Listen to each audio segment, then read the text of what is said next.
Just going for a walk with my dog Billy trailing behind me.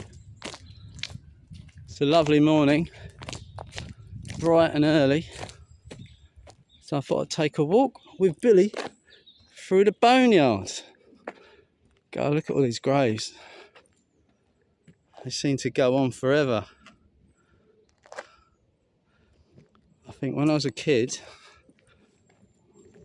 people say you're in the dead centre of town. Is that a bad taste joke? I think it's just people handling death, really. I didn't actually realise people died until I was about 14, 13, 14, because my parents, I'd say, oh, where's Uncle? And it's, oh, he's gone over to Australia, he'll be back shortly. Never ever come back. So that was my parents' way of handling death and protecting me from it, which is, I guess it's one way of doing things.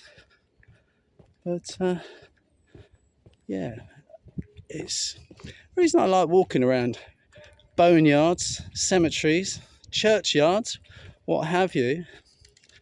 Obviously you got the fantastic stonemasons work everywhere. Oh, I've got to film that. You know, you missed it. I missed it.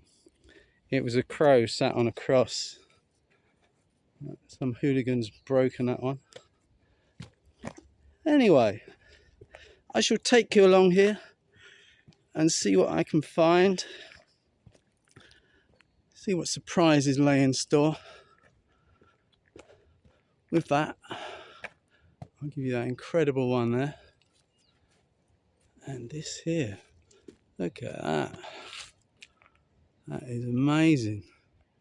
Quite a row there, don't you think? Wow.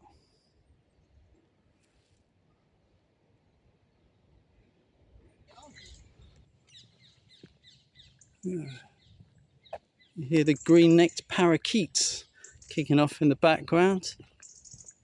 It's lovely. Billy! Oops, sorry. Lost my dog.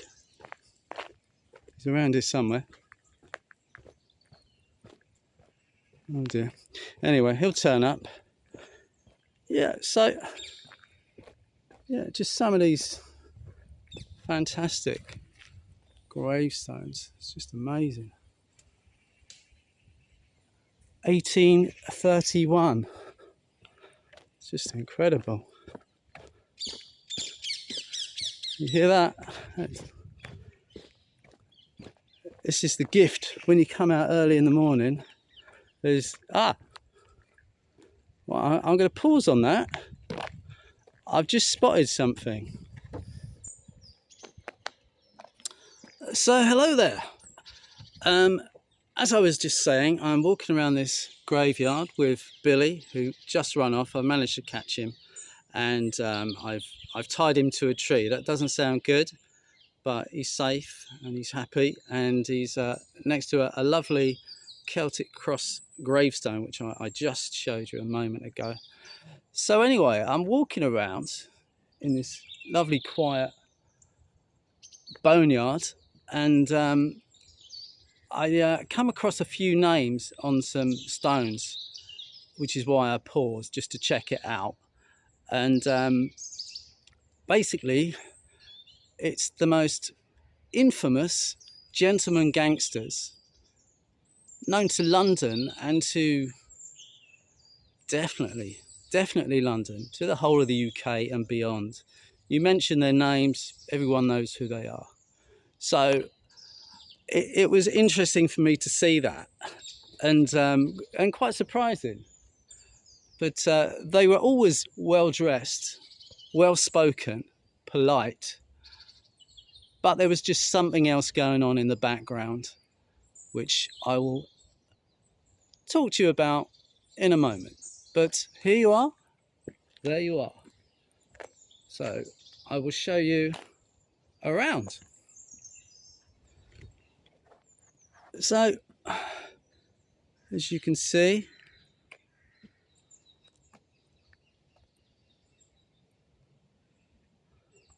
a very calm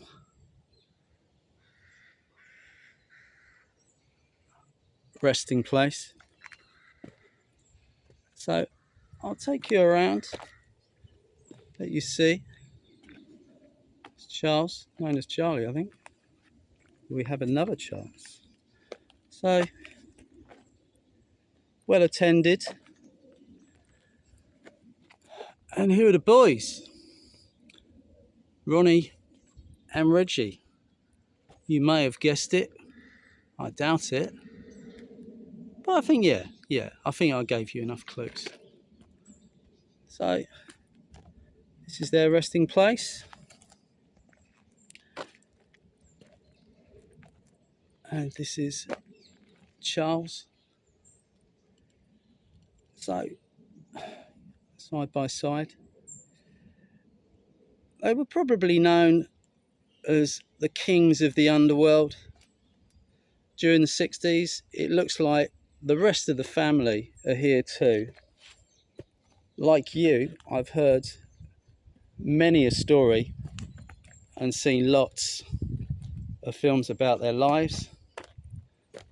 And as I say, I wasn't expecting to see this. But yeah, as I say, it's pretty much the whole family here. But yeah, they were absolutely notorious. And Tom Hardy amongst the portrayal of these guys and their lives and what they got up to. But yeah, so I just thought I'd pay my respects here, and in doing so, I won't tell you where I am, because that just wouldn't be fair. So I shall now leave them in peace and go for a further wander with Billy of the Bones, to see who else we can find. So there they are, Ronnie and Reggie. So well known. But I will say goodbye. And yeah, rest in peace. It is such a quiet spot, right on the corner, which is probably in character for a quick getaway, because you can go that way, or that way. Anyway, on that note, I'm going to take Billy for a bit more of a walk, because he's starting to stress out over there on that cross. That sounds terrible. He's starting to stress out on that Celtic cross that I've tied him to temporarily. So I'll turn you around again and show you a lovely tree. There you go, that. Whoa, that is a nice tree. You alright, Billy? You alright? Yeah, you want to go for a walk? You go for a walk? Come on then. This way. Come on. Come on. Billy. Good boy. Good boy. Come on. No. Say goodbye to Ronnie and Reggie. Go on. Come on. Come on. Come on. Billy. Billy. Go. That's right. That's right. That's right.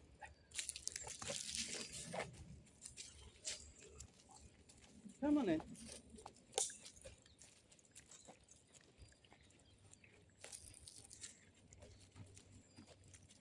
Come on.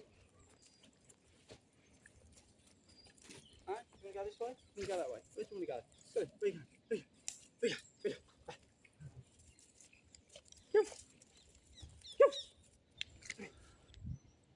So here is just a few of these particular graves that you can see, kind of the plain white So it's 1918, that one.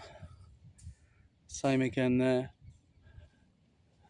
So it's a lady. Yeah, so these are the war graves. And this is just a few of them. Eastwood, Royal Garrison Artillery, 1918. So there's a lot from like the 14-18 war here as well, age 20. All these amazing, they all got their individual regiment badges, I presume. 7th London Regiment, 23 years old. Yeah, amazing.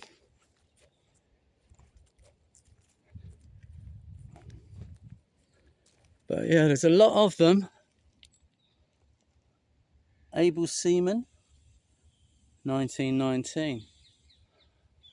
Yeah, so Royal Field Artillery, 1919. Again, they're all dotted about all over the place. And like Canadian, 1919 again. You got Royal Air Force, obviously all the different regiments. It's quite amazing. Gave their life for this country. I certainly wouldn't. I don't think anyone would anymore. It's not a country worth. I won't say anything. And we have another one here, tucked right away. W.J. Underwood, King's Royal Rifle Corps, 1915. Wow. With kind of like a Crusaders cross there. He's in good company. I mean, these higgledy-piggledy. This is the old part of the boneyard. It goes on forever.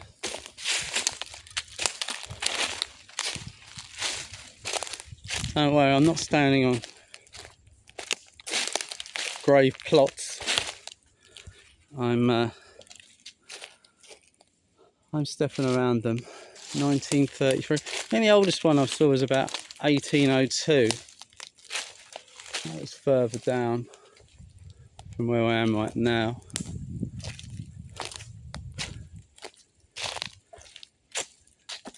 It's very private here. It doesn't look like they clean the actual pathway much. It's left to go wild, which is quite nice actually. You know, you're undisturbed.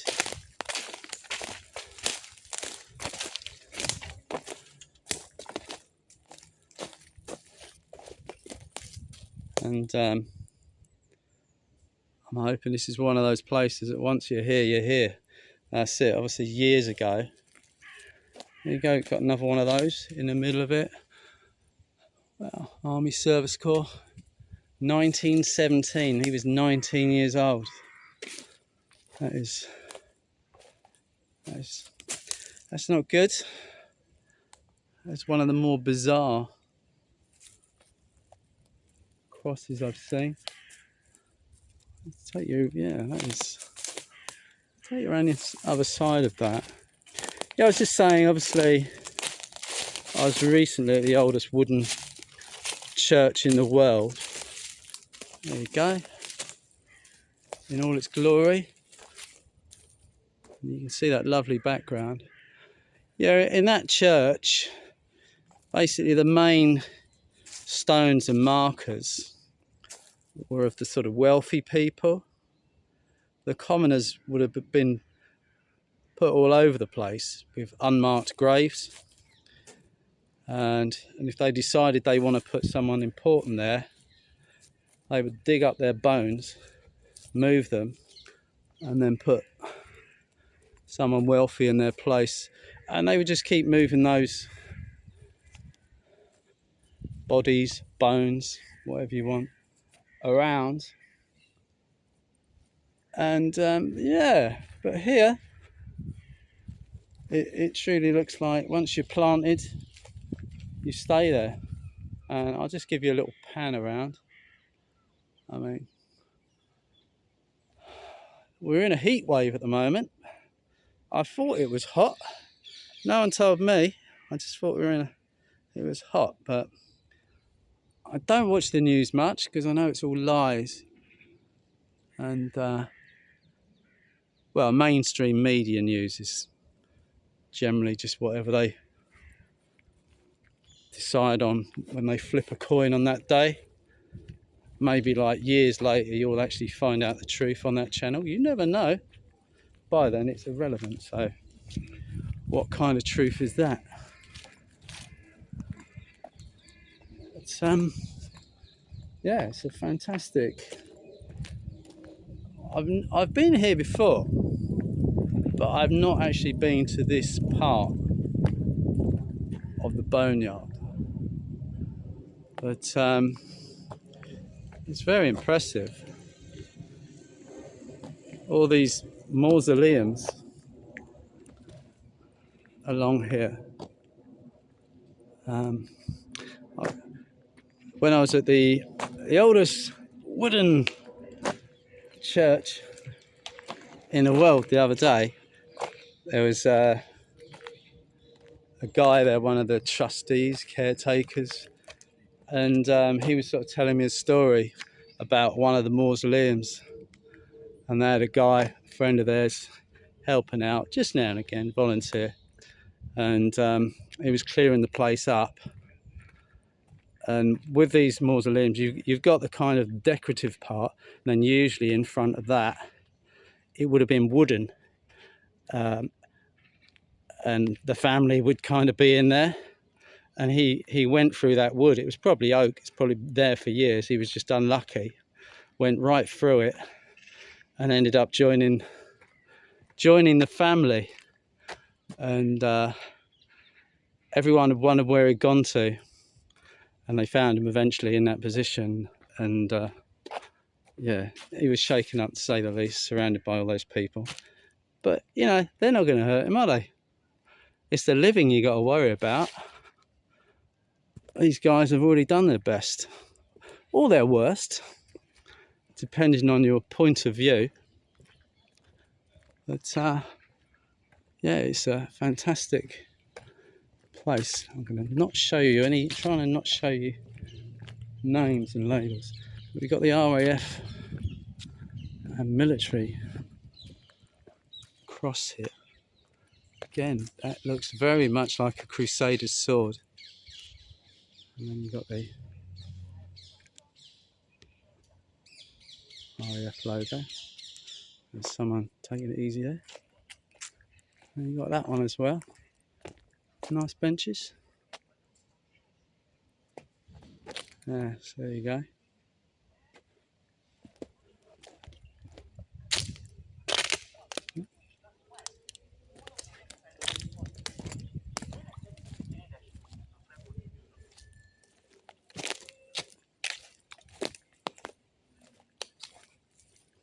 Yeah, so it literally just goes on and on and on and on. God, it would take you hours to walk around here. And Billy, we thought he was a Boston, because we used to have a Boston Terrier, but we thought his ears don't look quite right. Turns out he's actually a Frenchton, which is a cross between a Boston and a French Bulldog.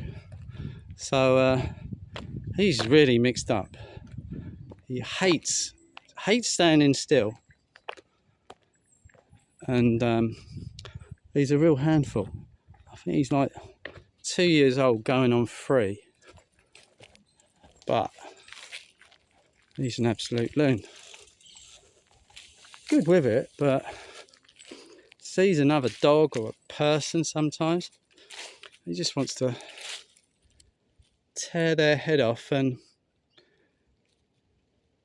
I'll say no more. Anyway, I will. I'm going to find the right background. Actually, I think this is it. So, no, it's not. That sun is bright.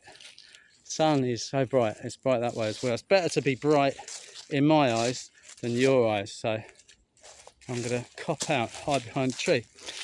Yeah. So yeah, this was an unusual visit, and I'll definitely be coming back here again. Oops, drop the camera. I'll definitely be coming back here again, and as I say, I will keep my eyes peeled for see who else I can spot. Again, I've not seen the war graves here before, and you keep going further back, and the further back you go in this boneyard, the older the graves get. And yeah, again, it's early in the morning. It's like 7:30, 8 o'clock. I thought it'd be quiet, but yeah, it's busy. It's busy. There's lots of people everywhere. So I've been trying to avoid them. But hopefully you've enjoyed this. Bit of an eye-opener with Reggie and Ronnie and family. And yeah, if you enjoyed it, give me the thumbs up. Press the notification bell. I always forget to say that. And subscribe. That would be fantastic. Have a lovely day and goodbye.